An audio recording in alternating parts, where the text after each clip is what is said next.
देखिए हम जो अपने इसमें पढ़ रहे थे तो कितने भागों में बटा आप बोलेंगे। देखिए हम जो अपने इसमें पढ़ रहे थे क्या पढ़ रहे थे? शैक्षिक प्रबंधन, संकल्पना पढ़ी, कार्य पढ़े और अब चल रहा आपने सिद्धांत। सिद्धांत एक बार थोड़ी सी रिवाइज करवा देता हूं। एक चीज याद रखना, सिद्धांतों में ज्यादा चीजें याद नहीं करनी है। कहीं आप इनके अंदर लग जाएंगे रटने के लिए, ये नहीं जैसे सिद्धांतों का केवल नॉर्मल सी चीज पूछी जाएगी वो भी एजुकेशन के क्षेत्र में। तो हम बात करते हैं अपने सिद्धांत।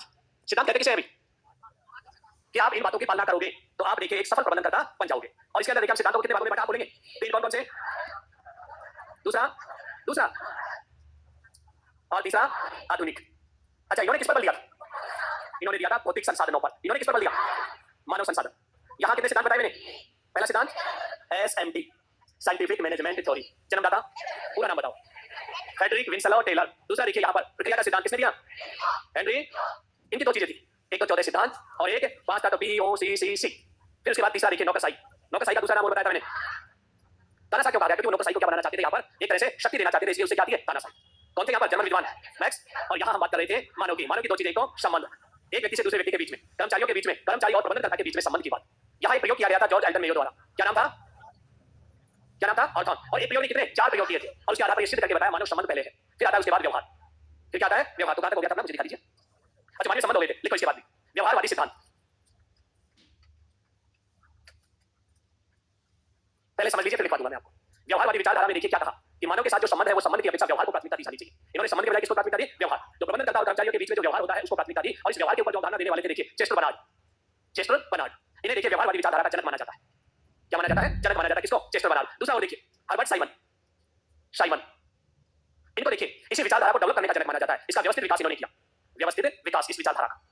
इसका जनक किसको माना जाता है? Herbert Simon. एक तीसरा विद्वान होते हैं फॉलेट, मेरी फॉलेट। देखिए इन्होंने मानव के निर्णय को प्राथमिकता दी और सिद्धांत को वैज्ञानिकता प्रदान की थी। क्या प्रदान की इन्होंने? वैज्ञानिकता। इन्होंने कहा जो भी काम करना सिस्टमैटिक किया जाए और उसको किसके रूप में लिखते हैं हम? क्रमबद्ध व्यवस्थित को वैज्ञानिकता के रूप। ये तीन विद्वान पूछे जाए आपसे, इनका संबंध किससे है? व्यवहारवादी विचारधारा से। लिखो आप इसके अंदर सबसे पहले हेडिंग डालिए व्यवहारवादी सिद्धांत या विचारधारा। लिखिए जनक या प्रतिपादक। जनक या प्रतिपादक। जनक या प्रतिपादक चेस्टर बर्नार्ड। जनक या प्रतिपादक चेस्टर बर्नार्ड। दूसरा लिखिए व्यवस्थित विकास करने वाला हर्बर्ट साइमन। व्यवस्थित विकास करने वाला, व्यवस्थित विकास करने वाला हर्बर्ट साइमन। फिर उसके बाद लिखिए इस विचारधारा को, इस विचारधारा को वैज्ञानिक रूप प्रदान किया मैरी पार्कर फॉलेट। पूरा नाम क्या था? Mary Parker Follett. Mary Parker Follett. अब देखते हैं इस विचारधारा में क्या है, वो भी लिख लीजिए लाइन। मानवीय संबंधों के स्थान पर, मानवीय संबंधों के स्थान पर, मानवीय संबंधों के स्थान पर मानव के व्यवहार, मानवीय संबंधों के स्थान पर मानव के व्यवहार का, मानव के व्यवहार का अध्ययन पर जोर दिया गया। जोर दिया गया क्योंकि मानव के व्यवहार के अध्ययन पर जोर दिया गया क्योंकि मानव व्यवहार ही, क्योंकि मानव व्यवहार ही कार्यों का केंद्र बिंदु होता है। मानव व्यवहार ही कार्यों का केंद्र बिंदु होता है। अब आप देखिए इस विचारधारा में केंद्र किसको माना? मानव का व्यवहार। जो भी देखिए प्रबंधन करता है, कर्मचारी काम करते हैं, वो सारी चीजें किस पे होती है? व्यवहार पर। अगर व्यवहार उनका अच्छा है तो लोगों में अपने आप बोलनी कैसी होगी? अच्छी होगी। व्यवहार में यदि समानता है तो अपने आप ही चलती है वो चीज। अगर आप किसी को देखिए ऑर्डर देके गालियां देके काम करवाना चाहते हैं, वो जब तक करेंगे जब तक आप सामने खड़े हैं, और जैसे आप चले जाते हैं तो आपके बीच आपको भी पता है कि किस तरह का व्यवहार करेंगे वो लोग। इसलिए प्राथमिकता किसको दी गई? मानव व्यवहार। एक लाइन और लिखिए पैराग्राफ बदल के इसमें। प्रबंधन की समस्याओं का, प्रबंधन की समस्याओं का हल करने में, प्रबंधन की समस्याओं का हल करने में मानव व्यवहार को, मानव व्यवहार को प्रयोग किया गया। मानव व्यवहार को प्रयोग किया गया। अब आता है इसके बाद आधुनिक। देखिए उनमें भी दो लाइन लिखे, तो सिद्धांत बताए थे आधुनिक में। कौन कौन से याद है या नहीं? एक तो देखिए मैंने बताया था प्रणाली। प्रणाली को हम तंत्र भी कहते हैं, प्रणाली को हम व्यवस्था भी कहते हैं, और अंग्रेजी में नाम एक ही है सिस्टम। प्रणाली को हम क्या कहते हैं? System approach.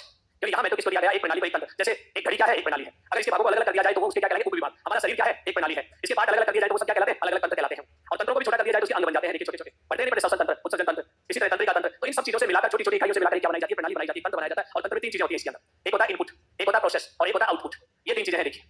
फिर उसके बाद देखिए एक होता है फीडबैक। क्या होता है इसमें? फीडबैक या हम उसे कहते हैं वातावरण। जिस वातावरण में ये कार्य होता है उसको हम नाम देते हैं फीडबैक या वातावरण, जिससे हम फीडबैक से हम पता लगाते हैं कि हमारा उत्पाद कैसा हुआ और वातावरण जो है उसका प्रभाव क्या पड़ा इस प्रक्रिया पर। इस तरह से ये अपने कोर्स में भी दिया था प्रणाली उत्पादन, जो साइको वाली जो है उसके अंदर दिया था प्रणाली उत्पादन। वहां भी इसमें से सवाल पूछे जाते हैं। तो यही है पूरी, कोई भी देखिए प्रबंधन को किसके रूप में देखना? एक प्रणाली के रूप में देखना, और उसके अंदर ये चीजें होनी चाहिए इनपुट, प्रोसेस और आउटपुट, और साथ में क्या है? वातावरण का प्रभाव। और देखिए समय समय पर उसका क्या लेना चाहिए? फीडबैक। तो लिखो इसमें जो कहा, पहले सबसे पहले नाम लिखो प्रणाली, तंत्र या व्यवस्था सिद्धांत। किसमें आता है ये? आधुनिक में। लिखो किसी संगठन का, किसी संगठन का अलग अलग अध्ययन न करके, किसी संगठन का अलग अलग अध्ययन न करके एक तंत्र के रूप में अध्ययन करना,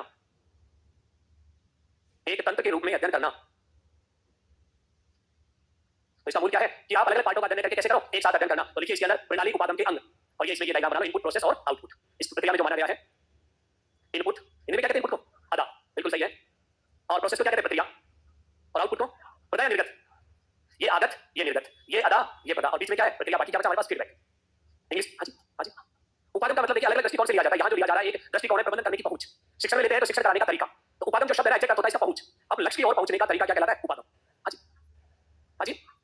तो वहाँ ये सिद्धांत के रूप में नहीं है, वहाँ प्रणाली उपागम अपने आप ही बहुत बड़ी क्या है, एक अप्रोच है जिसे हम पढ़ेंगे। वहाँ दे रखा है प्रणाली उपागम, उसमें तो डिटेल से पढ़ाया जाता है उसकी परिभाषाएं और कैसे काम करता है, सारी चीजें आती है। यहाँ तो केवल हम क्या जान रहे हैं कि भाई प्रबंधन का एक सिद्धांत है जिसका नाम क्या है? एक आधुनिक सिद्धांत। ना तो कोई इसके जनक थे कि किसी व्यक्ति विशेष को इसका जनक माना जाए। एक लाइन हमने लिख ली कि इसमें किसके रूप में काम किया जाता है, अलग अलग इकाइयों में अध्ययन करके एक इकाई मानकर क्या करना चाहिए? अध्ययन। और इसमें तीन पार्ट होते हैं, इनपुट प्रोसेस और आउटपुट, और चौथा यदि शामिल करते हैं तो फीडबैक। लिखो इसके बाद एक और थोड़ी आकस्मिकता का सिद्धांत। छोटी छोटी बातें थी में। अगला सिद्धांत है आकस्मिकता, कंटिजेंसी।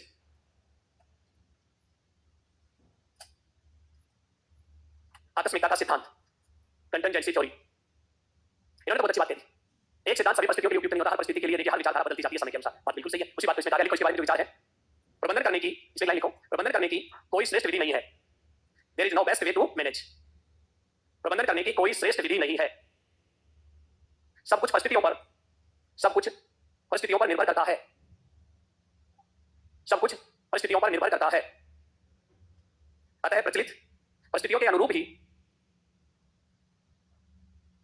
प्रचलित परिस्थितियों के अनुरूप ही उचित विचार या विचारधाराओं के उचित मिश्रण को अपनाना ही बुद्धिमत्ता है। तो देखिए सिंपल सी बात इन्होंने कही, कोई भी विधि बेस्ट विधि नहीं है मैनेजमेंट की जिसे हम कहते हैं कि ये तरीका सबसे बेस्ट है। ये सब किस पर निर्भर करता है? आकस्मिकता पर निर्भर करता है। उस समय की परिस्थितियां कौन सी है, उन परिस्थितियों में जो भी निर्णय लिया जाता है वो निर्णय क्या होता है? बेस्ट होता है। तो कहने का मतलब केवल हमें नाम याद करना, ना तो इनके प्रतिपादक याद करने, ना कुछ ऐसे सवाल पूछा जाए कि वह विधि कौन सी है, ना वह सिद्धांत कौन सा जिसके अनुसार कोई भी विधि सर्वश्रेष्ठ नहीं है। उसका संबंध है आकस्मिकता से। इंग्लिश में क्या नाम है? कंटिजेंसी। तो इस तरह से अपना एक टॉपिक था, देखिए खत्म हो जाता है। कितने सिद्धांत पढ़े हमने? 3 शुरू में पढ़े, उसके बाद 2 बाद में और 2 अब पढ़े। तो मैंने कहा याद करने के तो 3 ही है शुरू के ज्यादा, और सवाल भी वहीं से पूछा जाता है सबसे ज्यादा, चाहे हमारा आईएएस हो चाहे आरएस हो, सब यही आपके 3 सुन। लेकिन उसके बाद की विचारधाराओं को हमने देखा।